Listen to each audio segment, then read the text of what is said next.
Mamie. Yes, she reads to me. She reads a story from a book or two. She's Mamie.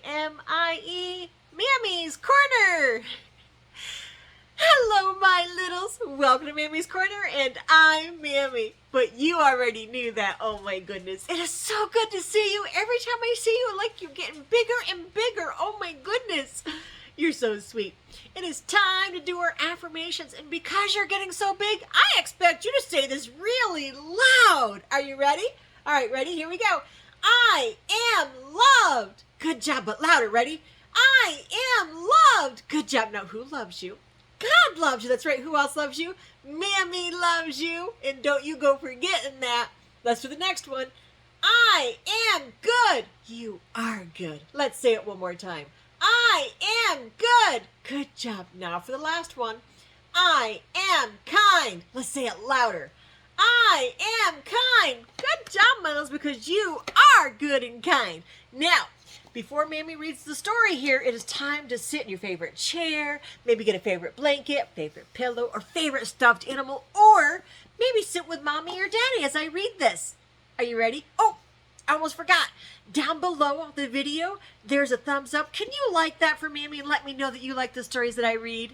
Okay, so today, Mammy's going to read Sir Humphrey's Honeystands. Are you ready? Are you ready? All right, let's get started. Sir Humphrey's Honeystands by Christopher Lane, illustrated by Sharon Dahl.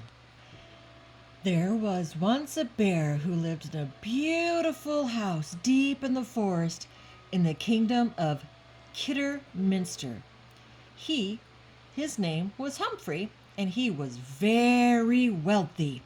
In fact, he had so much money that he was a true million bear. You see how they said that? Million bear, not millionaire? His spacious home resembled a castle with many large rooms and wide windows. He had servants to prepare his dinner and to clean up after him. He even had servants to dry his bath and lay out his clothes. He lived a kingly life, and the woodland creatures actually considered him a royal bear of sorts and called him Sir Humphrey. He had gotten rich after he had found an enormous beehive. He had sold the honey from it, and the woodland creatures couldn't seem to get enough of it. They thought it a delightful topping for ice cream, waffles, and peanut butter sandwiches. That does sound yummy. Some took to adding it to their hot tea, while others poured it onto their crumpets and raisin cakes. Still, others enjoyed it plain, all by itself. Humphrey soon found himself swamped with so many orders for honey that he couldn't keep up. He looked for other animals to help him with his honey business. Freddie the Fox was one of the first animals to come forward. Freddie was a clever sort and seemed very willing to help. Before long, Freddie became Humphrey's chief fox and #1 servant. Now, years after discovering the beehive, Sir Humphrey had a number of honey stands scattered throughout the forest. He had many servants who took care of supplying honey to the forest folk, and Freddie the Fox was in charge of them all. This left Sir Humphrey free to spend his days relaxing in his spacious manor, sipping tea and eating freshly baked muffins and honey. Wow! See, there's his tea with honey. That is so awesome. Now, it came about one day, just before nap time, that Edward, the bookkeeping beaver, was in Sir Humphrey's study checking the honey records. "Are my honey stands doing well?" Sir Humphrey asked. "Oh, yes, quite well," Edward assured him, adjusting the round spectacles. "In fact, you could say, What is it?" Sir Humphrey asked, sitting forward in his tall, padded chair. Probably nothing," Edward said, "just a slight discrepancy." "A slight what?" Sir Humphrey asked. A discrepancy, a small problem," Edward explained.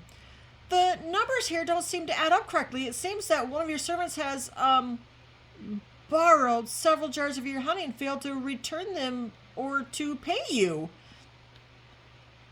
Sir Humphrey was silent for a moment. His nose wrinkled up as he wondered what this meant. One of my servants? He asked finally. Yes, sir. According to these figures, he owes you 99 jars. 99 jars! Humphrey shouted in disbelief. No, excuse me, I was mistaken. Let me check these numbers again. Whew. For a moment there, I was getting very concerned. Sir Humphrey smiled. He owes you exactly 100 jars, Edward announced. 100 jars! Sir Humphrey nearly fell from his seat. What on earth could anyone do with 100 jars of honey? Edward shook his head. I have no idea, sir, but I certainly advise you to find out. Oh, I assure you, Ed, I will find out at once. Reginald! He roared. Moments later, a regal-looking hound appeared in a clean, sharp butler's uniform. You rang, Sir Humphrey? He asked without blinking his sleepy eyes. Yes, Reginald. Please summon... Sir Humphrey paused. Ed, what was the name of that servant? Edward flipped quickly through the papers. It's Mr. Freddie the Fox. Humphrey started. Freddie? Surely you are mistaken. Edward looked down at his documents and shrugged his shoulders. It's no mistake, sir, he said. Freddie the Fox owes you honey. Unthinkable! Reginald, have Mr. Fox brought to me at once. Very good, sir. Will there be anything else? A cup of tea before your nap, perhaps? No, Reginald, I am too upset for tea or even a nap today. Reginald nodded and left the room with Edward the bookkeeper. Sir Humphrey sat for some time, staring out the window at the smooth green cast lawn. There were birds hopping about, the sunlight was streaming down through the tall evergreens, and a group of young squirrels were tossing acorns to and fro. But Sir Humphrey did not notice. He simply sat slouched in his chair, muttering to himself. Uh-oh, what do you think's going to happen? Let's find out. Finally, a knock at the door. Finally, he heard a knock at the door of his study. Come in, he said in a deep voice. Reginald the butler held the door open. A Mr. Fox to see you, sir. Send him in and have Ed, my bookkeeper, come in as well. Good day, Sir Humphrey. Oh, wrong one. Good day, Sir Humphrey, Freddie said brightly as he entered the study. You're looking good, sir. Must be the muffins and honey, eh? Oh, it's an awful nice of you to have me over like this. What did you want to talk about? You gonna open another honey stand? I tell you, I have some idea about that. I was thinking about a place over by Elk Lodge, and That's not why I've asked you here, Freddie, Sir Humphrey interrupted. Sit down and listen. Ed?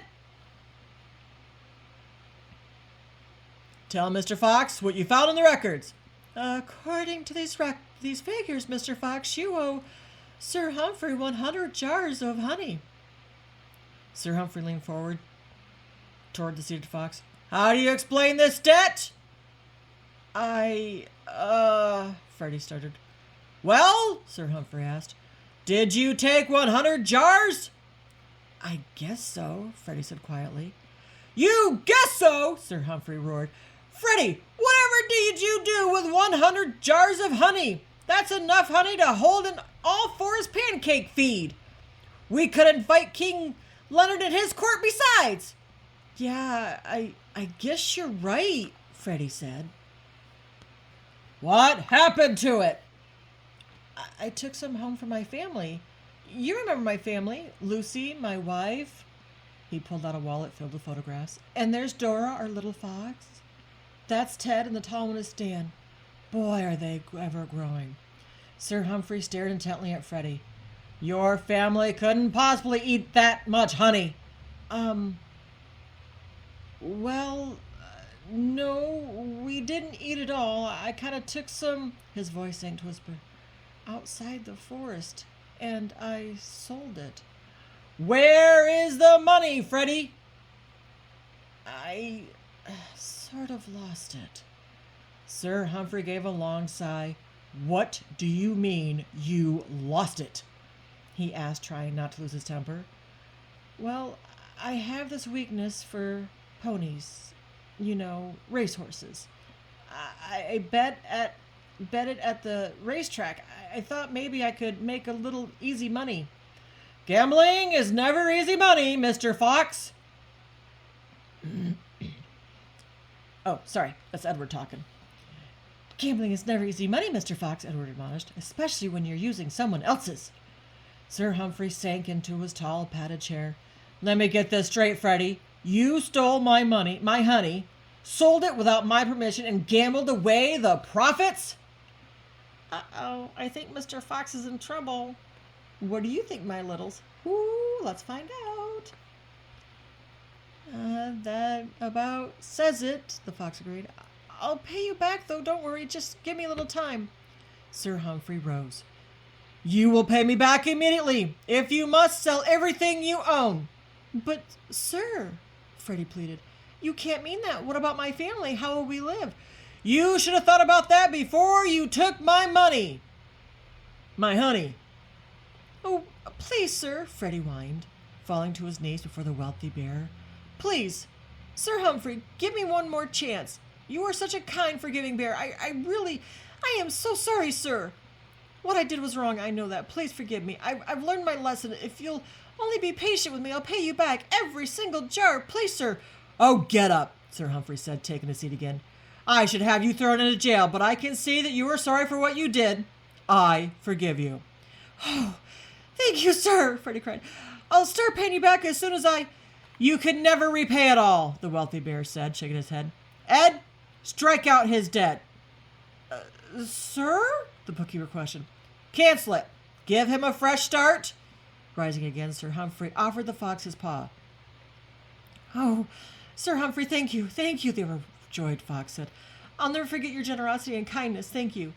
Now back to work with you, Sir Humphrey mentioned, you crazy fox. Yes, sir. Oh, thank you, Freddie continued, bowing his way out of the room. Thank you, Sir Humphrey. Later that same day, an elderly mole, dressed in worn, tattered clothing, approached one of Sir Humphrey's honeystands. His name was Barnabas, and he was a poor mole who could only afford to buy very small amounts of honey at a time. On this occasion, Barnabas had no money at all. He was quite hungry. He stood at the side until the other customers had left. Good day, Mrs. Rabbit, the elderly mole said timidly. Why, hello there, Barnabas, the rabbit clerk answered cheerily. I haven't seen you around lately. What can I do for you today? I was wondering, he said hesitantly, if I might have a bit of honey, a small cup, perhaps? Of course, she said. Lowering her voice, she said, would you like me to put it on your bill? Oh, yes, please, if it's not too much trouble. Mrs. Rabbit hopped over to the honey bin, dipped out a generous cupful of the sticky golden nectar, and handed it over to the counter to the hungry, waiting mole. She wrote down 1 cup on a bill as Barnabas slowly started home. Just then, Freddie the Fox arrived. He visited each honey stand every day to check up on the employees to make sure the business was running smoothly. Good day, Mr. Fox. Good day, Mr. Fox, Mrs. Rabbit said. Don't just stand there, Mrs. Rabbit. Get me today's records. Hop, hop. Yes, sir, she said, scurrying to gather the needed papers. Here you are, sir.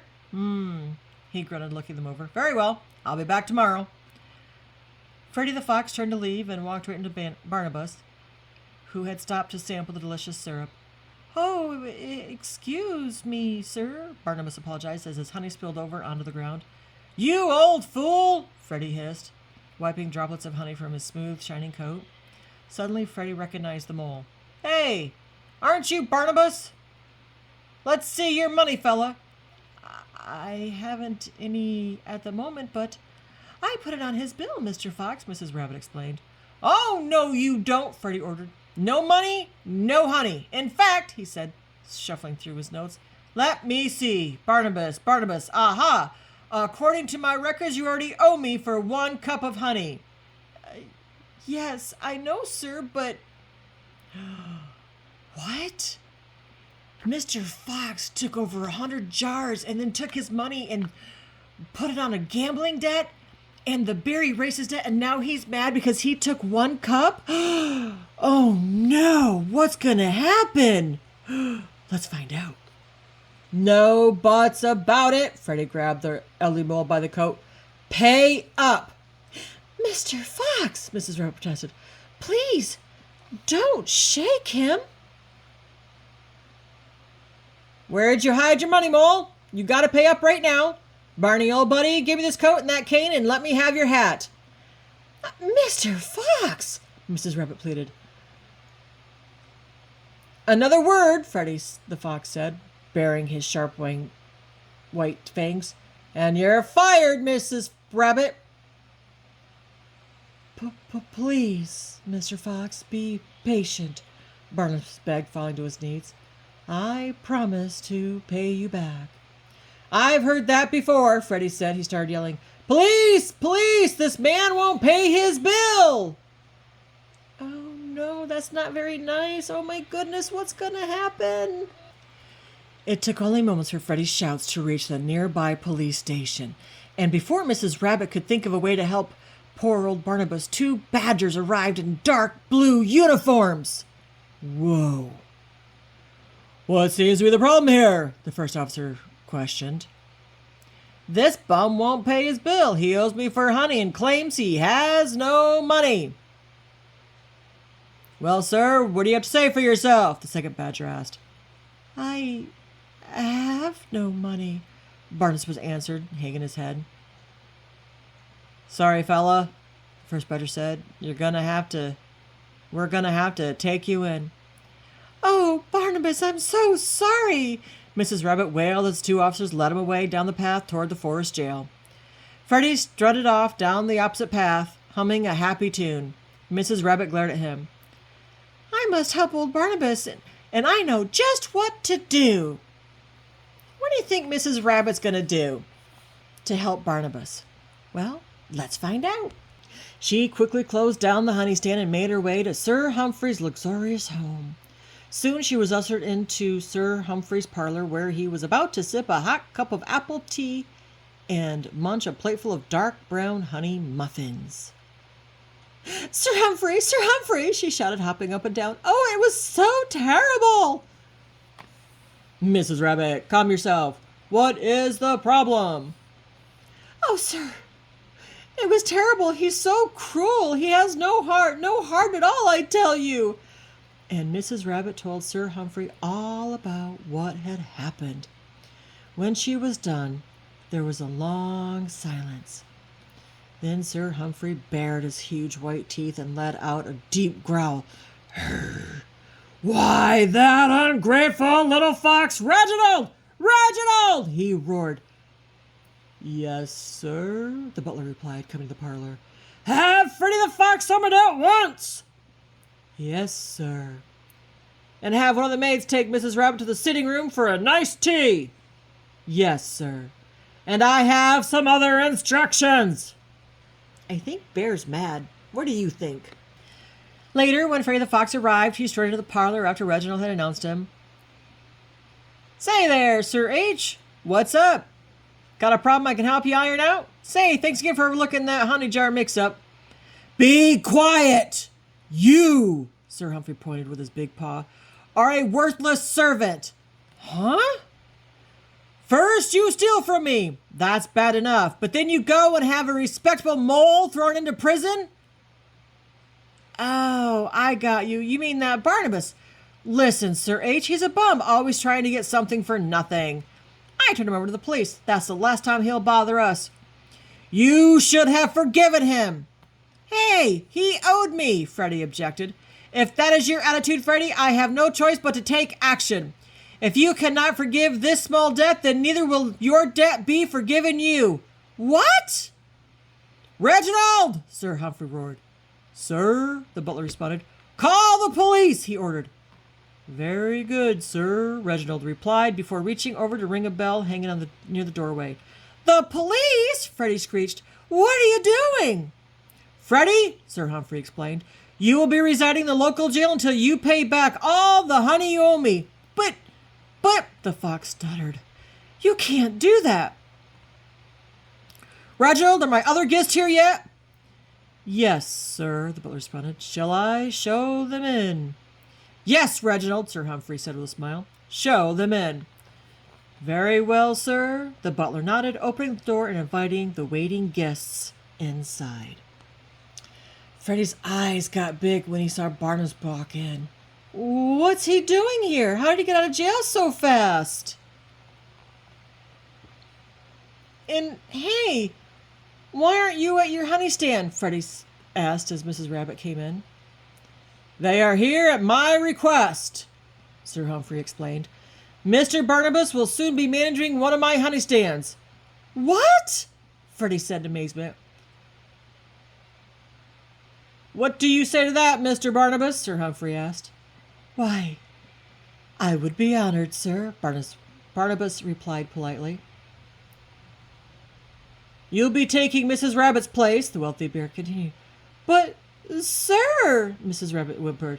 Mrs. Rabbit, you'll be taking Mr. Fox's job as chief over all of my honey stand operations, he explained. Oh, thank you, Sir Humphrey, Mrs. Rabbit gasped in delighted astonishment. Well, what about me? Freddie asked. What am I going to do? You, Mr. Fox, are going to jail, Sir Humphrey said flatly. You can't do this. You just can't, Freddie protested. Reginald opened the door. Sir Humphrey,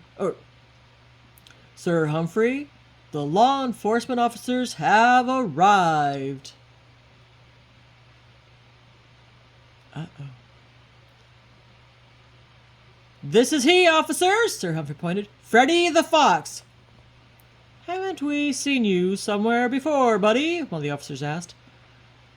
Come along, Mr. Fox, the second officer said. He and the other officer grabbed Freddie by the scruff of his neck and carried him down the hallway and out the door toward the jail. Sir Humphrey waited until the door was closed. Now, Mrs. Rabbit and Mr. Barnabas, we had better discuss the details of your new positions. As you know, selling honey can be a sticky business. Get it, honey? Sticky? And so Sir Humphrey entrusted his honey stand business to Mrs. Rabbit and Barnabas the Mole. Barnabas soon became a skillful honey salesman, dealing fairly with all the forest animals. Mrs. Rabbit went on to do a splendid job of handling Humphrey's honey stands, keeping careful records of every jar of Sir Humphrey's honey. With these two faithful servants handling his affairs, Sir Humphrey was free to spend his days lounging in his spacious mansion, sipping tea and eating muffins and honey. And as for Freddie the Fox, he became known as the Fox who wouldn't forgive. He remains in jail to this day, still paying back his debt to Sir Humphrey. He now has only 95.5 jars of honey to go. The end.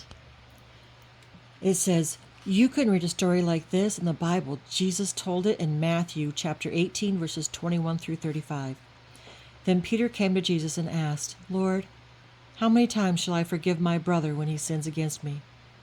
And Jesus answered, the kingdom of heaven is like a king who wanted to settle accounts with his servants. As he began the settlement, a man who owed him 10,000 talents, millions of dollars, was brought to him. Since he was not able to pay, the master ordered that he and his wife and his children and all that he had be sold to repay the debt. The servant fell on his knees, begging him. Be patient with me, he begged, and I will pay you back everything. The servant's master took pity on him, canceled the debt, and let him go. But when that servant went out, he found one of his fellow servants who owed him 100 denarii, which is just a few dollars. He grabbed him and began to choke him. Pay back what you owe me, he demanded. His fellow servant fell to his knees and begged him, be patient with me and I will pay you back. But he refused. Instead, he went off and had the man thrown into prison until he could pay the debt. When the other servants saw what had happened, they were greatly distressed and went and told their master everything that had happened. Then the master called the servant in. You wicked servant, he said, I canceled all the debt of yours because you begged me to.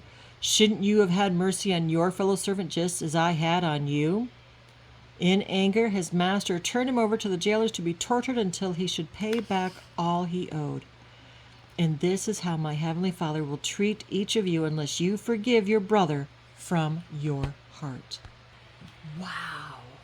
What a story about Sir Humphrey. And it's true. If you do something bad and you're forgiven, be kind and forgive others when they do something bad. Right? So again, down below, there's the thumbs up. So make sure you take that remote and click on that and give Mammy a thumbs up, okay? And let me know you like the story. Other than that, that's the end. And I hope you like the story. But now it is at the end. And what do? Who loves you? That's right. God loves you. Who else loves you? Mammy loves you. Shh. But Mammy loves you bestest. Until next time, my littles, be good and be kind.